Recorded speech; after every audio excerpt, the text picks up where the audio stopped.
We all know that the SEC versus Ripple case is still going on, and we are currently in our settlement phase.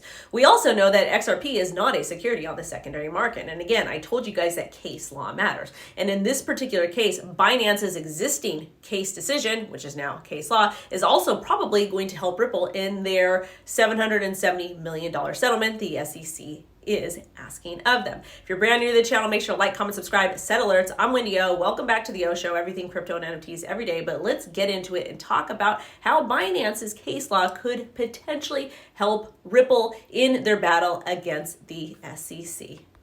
The case is Anderson versus Binance. And basically what happened is a bunch of investors in 2017 bought a bunch of different crypto assets. And these investors went ahead and brought a lawsuit against Binance in 2022.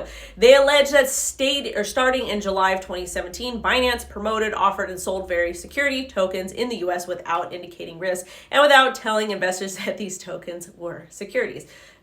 Please keep in mind, these investors claim that they became aware that these tokens were considered securities in April of 2019 when the SEC issued a framework categorizing tokens as securities, which the SEC didn't really do that. They gave no guidelines. And again, Gary Gensler from the SEC can't even tell you if Ethereum, the second largest cryptocurrency by market cap, is a security. But anyways, they allege that Binance violated securities laws. And guess what? The judge dismissed the case and said the investors sued too late and they shouldn't have waited over a year after buying these tokens to come up with this lawsuit.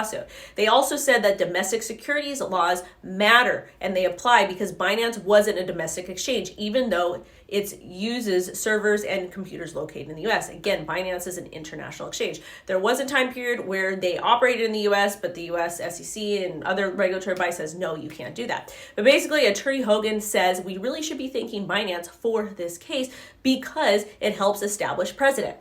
The precedent is that restriction reach of the U.S. securities laws outside of the U.S. Because again, Binance is no longer operating in the U.S. So now when we're talking about settlement with the SEC versus Ripple, Judge Torres proposed a schedule regarding remedies, discovery, and briefing.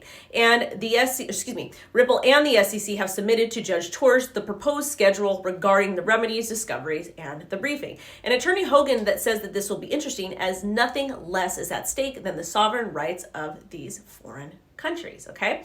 The Supreme Court says that Ripple's sales must have been in the USA or at least on a US exchange. And again, where this took place was not in the US. And Hogan also asked how the SEC's expert is going to get around that.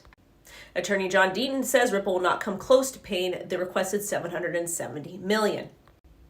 And the SEC seeks disgorgement related to XRP sales in the UK, Japan, Switzerland, and other countries. Again, not in the USA. And Dean said not only does the court's Morrison decision exclude those sales, but XRP is deemed a non-security in those and other jurisdictions. Again, in the US market, secondary market, XRP is not a security. The UK's financial regulator deemed XRP an exchange utility token and not a security. And the same thing happened with Japan's regulator. So again, you guys, the SEC doesn't have a whole lot of grounds to stand on here. You cannot go after companies that are not even operating in the United States of America.